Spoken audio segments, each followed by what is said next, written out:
Brit Hume, Chris Wallace, and Juan are all here with us.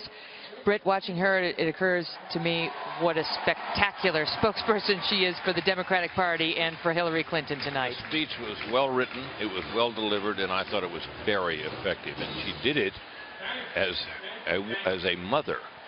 And she very, very cleverly, without mentioning his name, managed to take on Donald Trump, as when she said, when they go low, we go high, about references to things that had been said about her husband.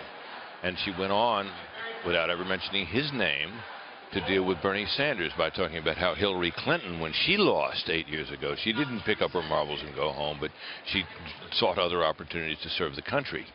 So I thought it was very, very cleverly done and quite effective indeed. Juan, one of the most powerful lines I thought in the speech was when she said, "I wake up in a house that was built by slaves and watch my children play with the dog out on the lawn."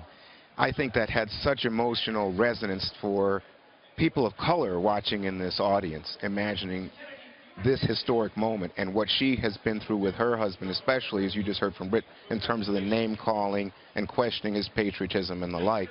And to say that we wanted to set a model for these children to say, we go forward, we go on, we don't get lost in that kind of static. But I thought the framing of the speech in terms of her children was just so pitch perfect, because I think it spoke to every mother, every dad in America in terms of saying what we're really talking about here is beyond, as she said, Democrat and Republican. We're talking about families. We're talking about being models for our children in this country. And so that was particularly effective in terms of, I think, rebutting the kind of language and behavior we've seen from Donald Trump. That's clearly going to be the message, Chris, which is what she said at the end. Pour your love of country into electing Hillary Clinton. In other words, you don't need to love Hillary. You just need to love America.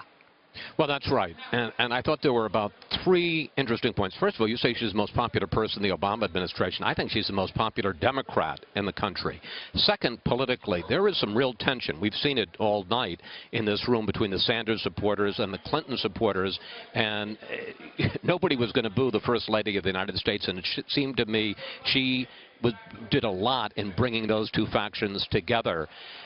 And then just personally, it's so interesting because, let's be honest, this was a tough fight 8 years ago, and Hillary Clinton and the Obamas, there was no love lost, and we're told that Michelle Obama particularly was no friend of Hillary Clinton, and for her to come around and to give that kind of testimonial tonight, unbelievably powerful. One last point.